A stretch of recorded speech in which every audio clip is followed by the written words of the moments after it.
नमस्कार, सभी को गुड मॉर्निंग। मैं शुभकरण, सहायक आचार्य ईएफएम। आज हम BCom part second year EFM paper second Rajasthan में आर्थिक पर्यावरण में यूनिट संख्या 5th का हम अध्ययन कर रहे हैं, जिसमें अध्याय 22 ग्रामीण वित्त, जिसमें अंतिम यूनिट का अंतिम चैप्टर का अंतिम क्वेश्चन किसान टॉपिक है आज का। किसान साख पत्र योजना की प्रमुख विशेषताएं, कृषि साख में इस स्कीम की क्या आलोचनात्मक व्याख्या हुई। तो हम आज के इस वीडियो में चर्चा करेंगे केसीसी के बारे में, किसान क्रेडिट कार्ड के बारे में। किसान क्रेडिट कार्ड, जैसा कि आप जानते हैं, किसान को एक मूलभूत ये सुविधाएं हैं जिससे आसानी से इसके माध्यम से वह साख प्रदान कर सकता है, जिससे कृषि कार्य बाधित न हो। तो केसीसी की जो स्कीम है वो अगस्त 1998 में किसानों के हितों को ध्यान में रखते हुए इस स्कीम की घोषणा की गई। किसान साख पत्र योजना तभी जारी की जाती है जब किसानों को निर्धारित भूमि मापदंड के नियमानुसार देख करके ही केसीसी जारी की जाती है। उसकी साख को ध्यान में रखते हुए केसीसी को जारी किया जाता है। तो हम किसान क्रेडिट कार्ड के बारे में पढ़ेंगे कि अगस्त 1998 में किसानों को अल्पकालीन साख प्रदान करने के लिए एक अभिनव स्कीम की शुरुआत की गई। इस स्कीम का नाम किसान क्रेडिट कार्ड रखा गया। वर्तमान में केसीसी योजना बहुत ही लोकप्रिय हो गई है। इस स्कीम के अंतर्गत जारी किए गए कार्डों तथा स्वीकृत राशि में प्रत्येक वर्ष वृद्धि हो रही है, क्योंकि 31 मार्च 2015 तक केसीसी की वित्तीय संस्थाओं द्वारा 42.5 मिलियन कार्ड जारी किए जा चुके थे, जबकि 4,382.3 मिलियन का ऋण भी दिया जा चुका था। केसीसी योजनाओं में किसानों के लिए अल्पकालीन वित्त प्रदान करना आसान हो गया। इस स्कीम का उद्देश्य किसानों को बैंकिंग प्रणाली के द्वारा उपयुक्त एवं समय पर वित्तीय सहायता प्रदान करना। इसके अंतर्गत किसान कृषि आदानों के क्रय सहित अपनी खेती संबंधी आवश्यकताओं के लिए साख प्राप्त करते हैं। यह साख लोचदार होती है, इसकी लागत कम आती है। यह स्कीम सहकारी बैंक, क्षेत्रीय ग्रामीण बैंक, जिला सहकारी बैंकों के माध्यम से पूरे देश में संचालित की जा रही है। केसीसी के अंतर्गत बैंकों द्वारा दिए गए ऋणों को सामान्य बीमा निगम, राष्ट्रीय कृषि बीमा योजना के द्वारा किया जाता है। केसीसी दुर्घटना या उसकी स्थिति में होने पर 50,000 रुपया, स्थायी विकलांग की स्थिति में 25,000 रुपये व्यक्तिगत दुर्घटना पर कवर किया जाता है। आरबीआई और रिजर्व बैंक ऑफ आरबीआई और नाबार्ड ने केसीसी के लिए एक नई योजना शुरू की गई, जिसमें केसीसी एक एटीएम कार्ड की पहचान दी गई, जिसे एटीएम टर्मिनल विक्रय बिंदुओं पर पैसे निकालने के लिए इस्तेमाल किया जा सकता है। 31 मार्च 2014 तक सार्वजनिक क्षेत्र के बैंकों द्वारा जारी 111 लाख केसीसी एटीएम कार्ड परिवर्तन के लिए योग्य पाए गए, जिसमें 64.61 केसीसी को एटीएम में इस्तेमाल योग्य केसीसी कार्ड में बदल दिए गए। तो इस प्रकार से किसान क्रेडिट कार्ड के माध्यम से अल्पकालीन साख उपलब्ध कराने में महत्वपूर्ण भूमिका का निर्वहन रहा। अब इसकी विशेषताओं की हम बात करें किसान क्रेडिट कार्ड की, तो पहली तो है पात्रता। किसान क्रेडिट कार्ड की जब हम बात करें तो इसकी पात्रता में इस स्कीम के अंतर्गत कृषक किसान प्राप्त करने की पात्रता वह रखता है जिसमें 5,000 या उससे अधिक उत्पादन प्राप्त हो, मतलब प्रोडक्शन 5,000 रुपये तक का क्या हो, प्रोडक्शन हो, तभी कर सकते हैं। तो इसकी पात्रता मिनिमम 5,000 रखी गई। अगला है किसान कार्ड। इसकी विशेषताओं में किसान कार्ड के अंतर्गत भी किसान साख पत्र की पात्रता रखने वाले किसानों को इस स्कीम के अंतर्गत एक किसान कार्ड व पासबुक या कार्ड सह पासबुक निर्गमित की जाती है। तो इसमें एक पासबुक होती है किसान कार्ड के साथ में। एक साख की सीमा का निर्धारण।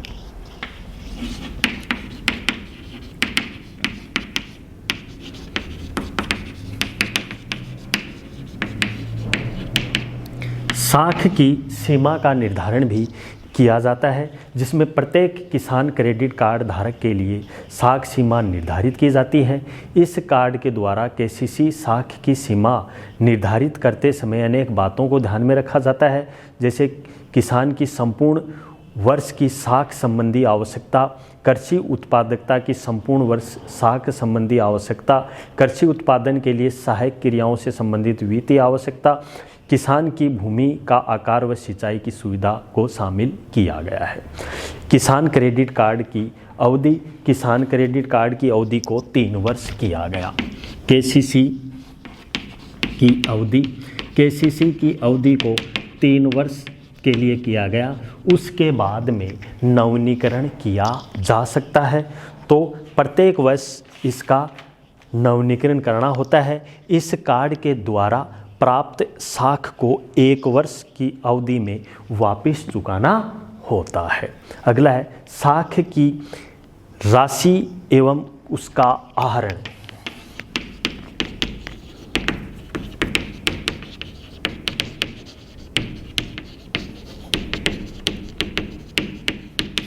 साख की राशि व उसका आहरण में किसान साख पत्र की न्यूनतम राशि, इसके आहरण इत्यादि के संबंध में भारतीय रिजर्व बैंक के दिशा निर्देशानुसार किया गया है। भारतीय रिजर्व बैंक इस संबंध में समय समय पर दिशा निर्देश भी जारी करता है।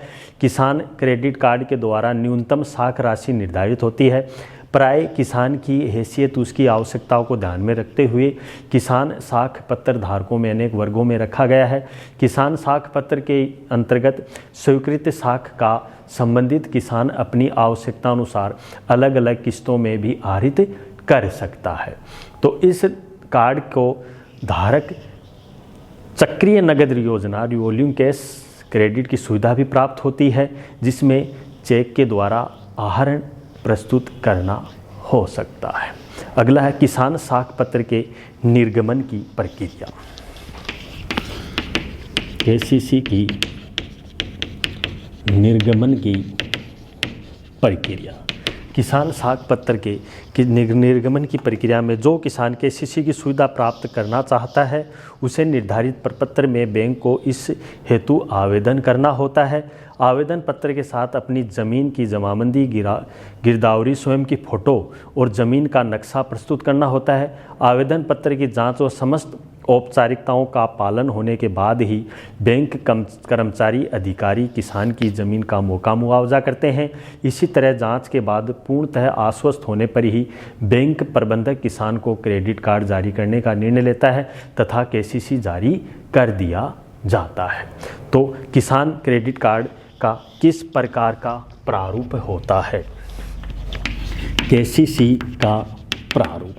केसीसी का प्रारूप एक निर्धारित रूप में क्रियान्वित किया गया है। किसान क्रेडिट कार्ड एक प्रकार का एक परिचय पत्र होता है। इस कार्ड निर्गमित करने वाले बैंक या उसकी शाखा का नाम, कार्ड धारक का नाम, पिता का नाम, गांव, डाकघर, तहसील आदि सूचनाओं का उल्लेख होता है। कार्ड के बाएं तरफ अंगूठे का निशान होता है, केसीसी अंकित होती है। तो इस प्रकार इसमें क्रम संख्या छिपी होती है, जिसके माध्यम से अधिकतम सीमा का ब्यौरा होता है। तो 2012-13 में भी परिवर्तन करके इसमें एटीएम बनाने की घोषणा भी की गई। एक अगला बिंदु है विशेषताओं में ब्याज की दर। ब्याज की दर केसीसी के अंतर्गत निर्धारित किसान साख पत्रों के द्वारा दी जाने वाली साख पर बैंक निर्धारित दर से ब्याज वसूल करता है। ब्याज उतनी राशि या उसकी अवधि के लिए वसूल किया जाता है जिसका वास्तव में उपयोग किया गया हो। तो इस प्रकार खरीफ की फसल की बात करें तो 7% ब्याज दर 3 लाख रुपए की मूलधन राशि के लिए फसल ऋण प्राप्त हो गया, जिसमें 1% की छूट का प्रावधान रखा गया। 2015-16 में 7% के लिए किसानों के लिए छूट रखी गई। भुगतान के लिए 3% की छूट रखी गई। किसान क्रेडिट कार्ड जारी करने वाली संस्थाएं, जिसमें वाणिज्यिक बैंक के SBI RRB जारी है। तो किसान जारी करने वाली केसीसी जारी करने वाली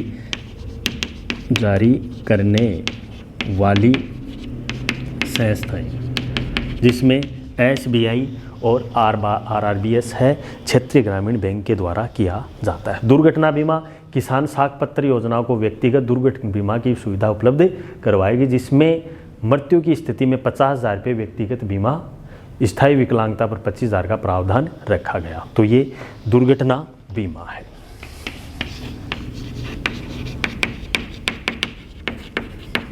जो कि क्रियान्वित महत्वपूर्ण रूप से ये इस प्रकार से।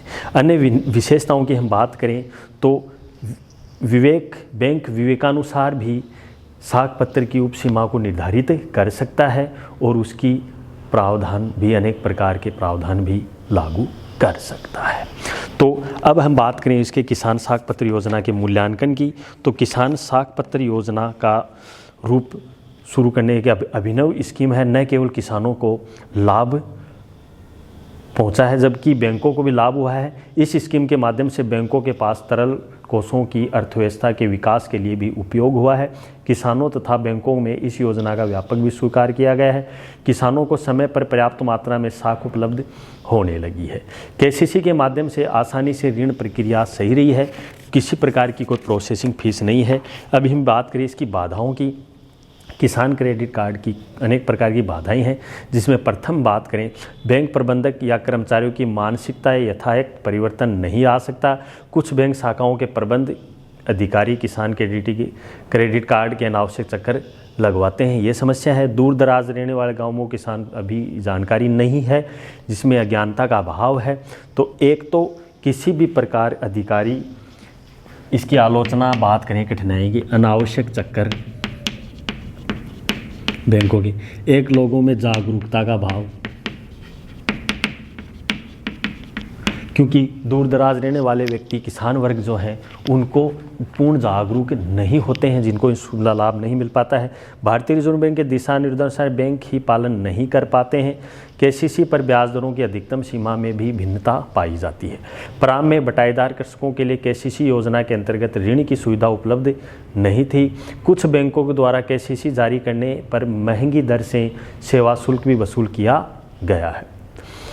वर्षा पर आधारित कृषि की स्थिति में प्राय किसान साख पत्र योजना जारी करने में आनाकानी भी करते हैं। किसानों को जमाबंदी, गिरदावरी, भूमि का नक्शा आदि प्राप्त होने में काफ़ी कठिनाई आती है। पटवारी व अन्य संबंधित अधिकारियों के द्वारा सुविधा शुल्क वसूलने की भी कुछ शिकायतें भी सामने आई हैं। उपयुक्त कठिनाइयों के बावजूद भी किसान साख पत्र योजना मुख्य रूप से कृषि वित्त में एक पत्थर का मील सिद्ध हुई हैं। इस स्कीम के अंतर्गत ऋणों व ब्याज की दर 5 से 7% रखी गई हैं, जो ऋण प्रक्रिया को सरल बनाने या उसकी प्रक्रिया को सरल बनाने में इसकी अहम भूमिका रही है।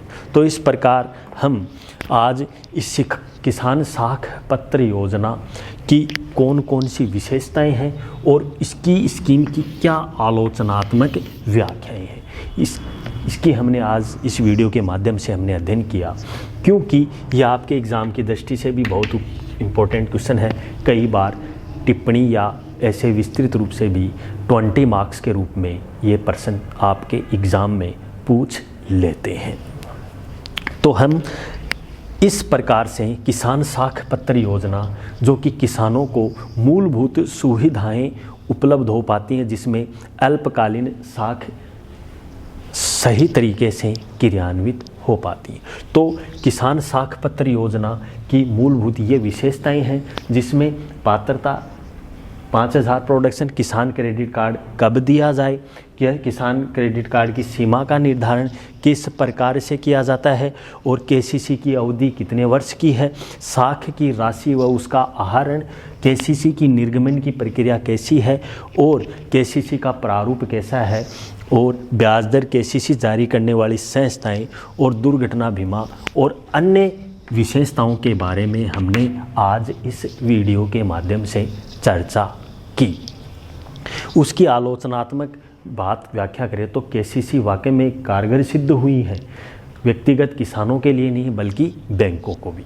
तो इस प्रकार हमने आज इस वीडियो में चर्चा की, जो कि आपके EFM पेपर प्रथम में राजस्थान में आर्थिक पर्यावरण के यूनिट संख्या 5th यानी 1 से 5th तक की यूनिट हमने आज कंप्लीट कर ली हैं, जिसमें ग्रामीण वित्त के स्रोतों में ये शामिल है।